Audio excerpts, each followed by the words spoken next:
Vele amashona niyasijayelela kabi nina.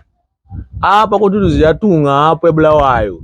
Siyazi thina vele ukuthi umongameli wamaprofita Pastor Makandiwa uthethile lento, uyabona, uyikhulumile lento uthi yena zange athi yena uyaprofita kufulila abanye, zange athetha lonto.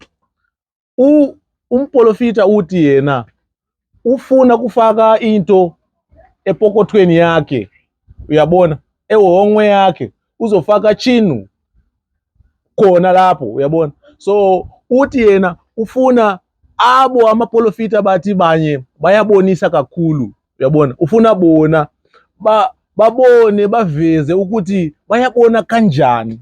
But it seems as if wonke amaprofita amashona, wonke amaprofita amashona ayaqumba ngoku. Intoni ngakhe? Kutheni bonke baneshungu, baneshungu. Kutheni bathetha ngathi umprofita umongameli wamaprofita uthethe into irongo?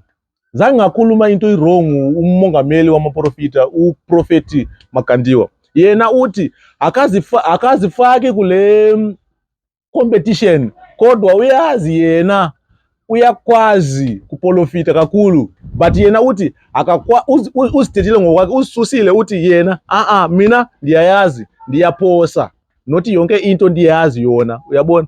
So andiyazi abanye amaprofita amaZimbabwe amashona bathetha izinto zininzi bathi bona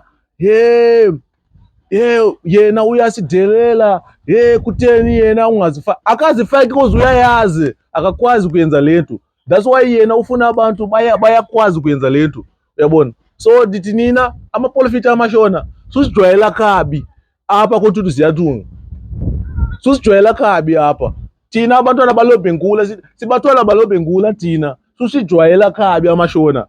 I hope niyaniva kahle chayizo. I hope niyaniva chayizo. I hope so. I hope nizo yenza into niyenzayo. Thank you, enkosi.